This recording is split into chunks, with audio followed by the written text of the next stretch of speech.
Hello everyone. मैं मिथुन सिंह स्वागत करता हूं आप सभी का। आशा करता हूं आप सभी बहुत अच्छे होंगे।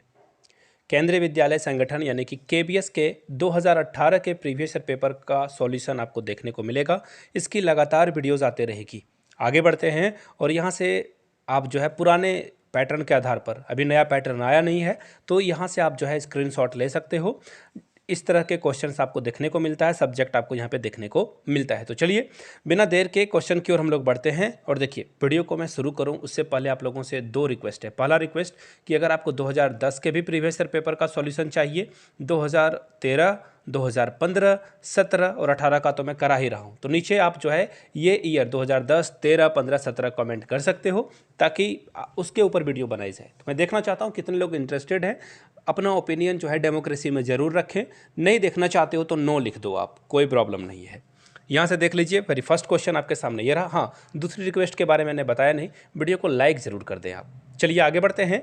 वेरी फर्स्ट क्वेश्चन आपके सामने ये रहा। फैक्ट का आपको देखिए सबसे जो नियरली अपोजिट है, यानी कि जस्ट जो है अपोजिट वर्ड फैक्ट का क्या होगा वो बताना है। फिक्शन, इमेजिनेशन, रियलिटी या फिर लाई। तो देखिए क्वेश्चन में यहाँ पे जो ये वर्ड है ना मोस्ट, इसके कारण सारी प्रॉब्लम आ गई। फैक्ट का मतलब होता है फैक्चुअल चीज़ें जो बिल्कुल फैक्ट है, जिसे नकारा नहीं जा सकता है। फिक्शन का भी मतलब होता है जिसे नकारा जा सकता है। इमेजिनेशन को भी नकारा जा सकता है, रियलिटी से इसका कोई लेना देना नहीं है।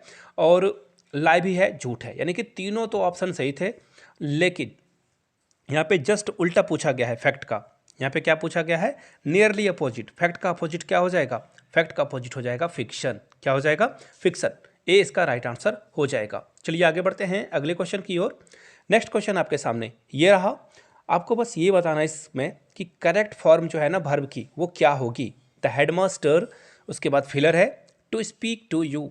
देखिए, is wanting, was wanting, were wanting या फिर वांट्स वांटिंग। तो यहाँ से देख लो आप, जब भी इस तरह के सेंटेंसेस हो, आप ना सारे सेंटेंसेस को फिल करके देख लीजिए और सेंटेंस की ब्यूटी सबसे अच्छा कौन दिखा रहा है। जब आप यहाँ पे लिख दोगे इज़ वांटिंग, यानी कि हेडमास्टर आपसे बात करना चाहते हैं, चाह रहे हैं, ऐसा कुछ इसका सेंटेंस निकलेगा। लेकिन जब आप लिखाओगे वांट्स, यानी कि हेडमास्टर आपसे बात करना चाहते हैं, देखिए बहुत ही बेसिक रूल है, आपने बचपन में भी पढ़ा होगा। Ram Yeats a mango, Ram आम खाता है, राम प्लेस, राम खेलता है, सोहन डांसेस। तो यहाँ पे जो होता है ना तातेती वाला, तो सबसे करेक्ट फॉर्म जो होगा आपका वो वांट्स हो जाएगा। डी के साथ आपको जाना था। फिलहाल हम लोग जाएंगे क्वेश्चन नंबर 3 की ओर। He dash for 5 hours. देखिए क्वेश्चन यहाँ पे जब भी आपको 4 दिख जाए टाइम ड्यूरेशन से पहले, मंथ के पहले, टाइम से पहले, तो उसमें देखिए 4 और सिंस के साथ, जब भी 4 और सिंस दिख जाए ना आपको, इसका मतलब क्या है? 4 और सिंस जब भी दिखे, इससे आप आइडिया लगा लोगे ये पास्ट परफेक्ट कंटिन्यूअस की बात हो रही है। किसकी बात हो रही है? पास्ट परफेक्ट कंटिन्यूअस के साथ। और ऐसे सेंटेंसेस हैज़ बीन या हैव बीन के साथ शुरू होता है। हैज़ बीन और आईएनजी, जो भी वर्ब यहाँ पे रहेगा वो आईएनजी के साथ खत्म होगा। तो यहाँ से देख लीजिए इस तरह के सेंटेंसेस आपको कहाँ पे दिख रहे हैं। थर्ड ऑप्शन दिख रहा है, सॉरी फोर्थ दिख रहा है, थर्ड भी नहीं दिख रहा है, और यहाँ से देखिए ये भी ऑप्शन नहीं दिख रहा है। तो ऑप्शन ए आपका क्या होगा? करेक्ट हो जाएगा।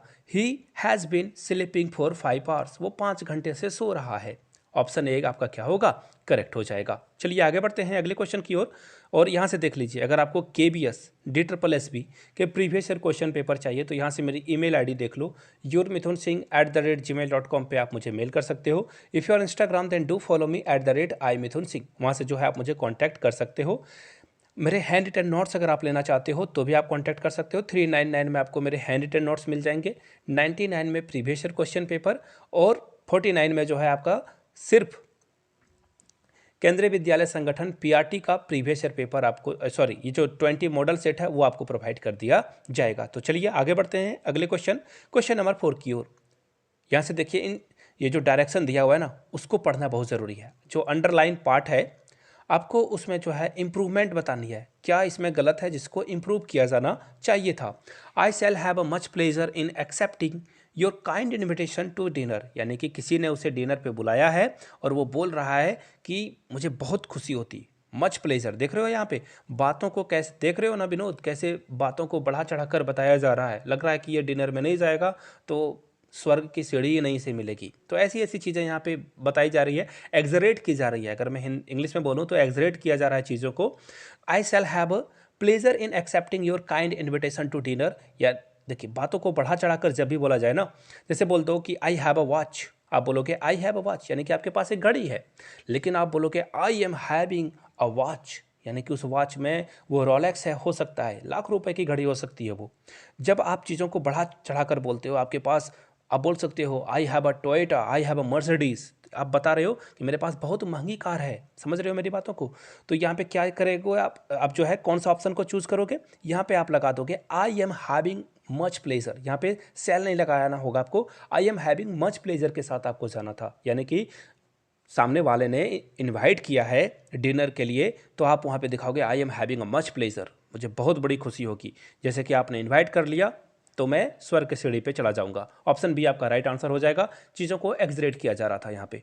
क्वेश्चन नंबर 5 की ओर बढ़ते हैं। ये बहुत ही इस तरह के क्वेश्चन आपको जो है ग्रामर में देखने को मिलेगा। सेंटेंस किससे स्टार्ट हो रहा है? नो सूनर से।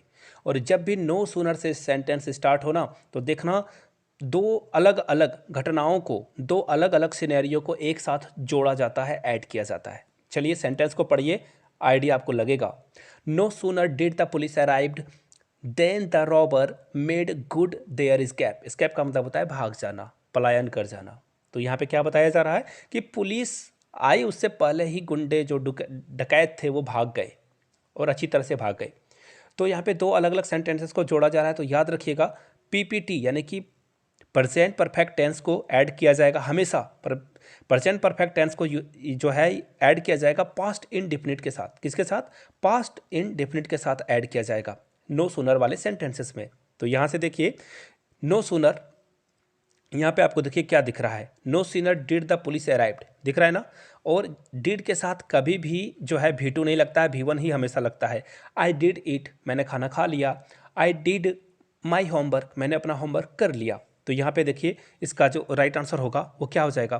5 नंबर का जो राइट आंसर होगा, नो सूनर, यहाँ पे देखो डिड दिख रहा है यहाँ पे, sorry, no sooner had police the police arrived, यानी कि डी के साथ आपको जाना था। डी इसका क्या होगा? राइट आंसर हो जाएगा। चलिए हम लोग आगे बढ़ते हैं क्वेश्चन नंबर नेक्स्ट की ओर। क्वेश्चन नंबर 6 क्या है? Bye fits and start. जिन्होंने इंग्लिश ग्रामर की वीडियो देख रहे हो आप, वीडियो का लिंक आपको डिस्क्रिप्शन बॉक्स में या फिर आप प्लेलिस्ट से जाकर चेकआउट कर सकते हो। और इसके ऊपर एक डेडिकेटेड वीडियो बनाने की भी प्लानिंग कर रहा हूँ, जहाँ पे 50 ईडियम वाले क्वेश्चन एक साथ किए जाए। बाय फिट्स एंड स्टार्ट का क्या मतलब है? इरेगुलर, इनकम्प्लीट, सक्सेसफुली या फिर सडनली। तो देखिए बाय फिट्स एंड स्टार्ट का मतलब होता है, एक फोटो देख लो, ये बंदा उड़ा ही जा रहा है, चल नहीं रहा है, दौड़ नहीं रहा है, ये उड़ रहा है। यानी कि सॉरी, ये मैंने गलत एग्जांपल ले लिया। यहाँ से देखो, बाय फिट्स एंड स्टार्ट का मतलब होता है जो आदमी इरेगुलरली काम करता हो, यानी कि कभी वो ऊपर चला जाएगा, है ना, कभी बहुत स्पीड से काम करेगा, कभी बहुत स्लोली काम करेगा, कभी बहुत स्पीड से काम करेगा, कभी बहुत नीचे आ जाएगा, है ना। सपोज कर लो कि आपकी इनकम है, ये मंथ एंड में यहाँ तक थी, धीरे धीरे आपने खर्च किया, यहाँ चला गया, फिर आपने काम किया, फिर सैलरी आपने यहाँ तक इंक्रीज कर ली, फिर खर्च करके आप नीचे आ गए, फिर ऊपर गए, फिर नीचे आ गए। तो ये क्या है? आपका जो खर्च करने का तरीका है या फिर कमाने का तरीका है, ये इररेगुलर है। यानी कि ऑप्शन ए आपका क्या होगा? करेक्ट आंसर हो जाएगा। Irregular is the right answer. चलिए बढ़ते हैं अगले क्वेश्चन की ओर। और यहाँ से देख लीजिए, मैंने कहा ना आपको टॉप 50 ईडियम के ऊपर मैं प्लानिंग कर रहा हूँ कि इसके ऊपर एक वीडियो लाइज है, जो KBS, DSSB, CTET और SSC में बार बार पूछे जाते हैं। तो नीचे कमेंट करके टॉप 50 ईडियम लिख दीजिएगा, तो इस पर वीडियो आपको कल ही मिल जाएगी। चलिए आगे बढ़ते हैं अगले क्वेश्चन की ओर। His performance in the office is quite superficial. यहाँ पे पूछा गया है, जो सबसे बेस्ट वे में एक्सप्रेस कर रहा है ना, आपको वो बताना है। देखिए जब भी आप एग्ज़ाम दो तो ये इन चीज़ों को ज़रूर पढ़ लीजिएगा, बहुत काम में आपको ये आने वाला है। उसका परफॉर्मेंस जो है ऑफिस में, सुपरफिशियल का क्या मतलब होता है पहले ये समझ लो। सुपरफिशियल का मतलब होता है ढुलमुल रवैया अपनाने वाला आदमी, है ना। सरकारी कर्मचारियों को आप देखना, सरकारी स्टाफ को देखना, चल रहा है चीज़ों को वो चलाते रहेंगे चलाते रहेंगे। या मिडिल क्लास फैमिली में भी इसी तरह की चीज़ें होती है, जो चल रहा है आप उसे ठेल कर चलाते रहते हो। तो उसका जो ऑफिस में परफॉर्मेंस है वो क्या है? बिल्कुल ढुलमुल है, ठीक ठाक है, बहुत अच्छा तो नहीं बोलेंगे हम लोग। परफॉर्मेंस उसकी बहुत बुरी भी नहीं है ना बहुत अच्छी है, बस एवरेज है। तो यहाँ से देखिए, एक्सेलेंट तो होगा नहीं, देखिए एक्सेलेंट तो होगा नहीं ना, एक्सेसिव भी नहीं होगा, बहुत अच्छा भी नहीं है, अननेचुरल भी नहीं होगा। तो बचा कौन? एक सैलो, यानी कि ठीक ठाक है, चलने वाला है, यानी कि बी के साथ आपको जाना था। हम लोग जाएंगे क्वेश्चन नंबर 8 की ओर। यहाँ से देखिए क्या पूछा गया है। यहाँ से पूछा गया है कि सेंटेंस का एक पार्ट में एरर है। क्या है? एरर है, और आपको वो एरर ढूंढना है। देखिए, इस तरह के सेंटेंसेस के लिए एक और रूल है, प्लीज़ याद कर लीजिए, पेन पेपर पे लिख भी लीजिए। It is high time that we send the answer to this query. देखिए, जब भी हाई टाइम जब भी सेंटेंस में आ जाए ना, हाई टाइम के साथ आपको याद रखना है V2 यूज होगा। क्या यूज होगा?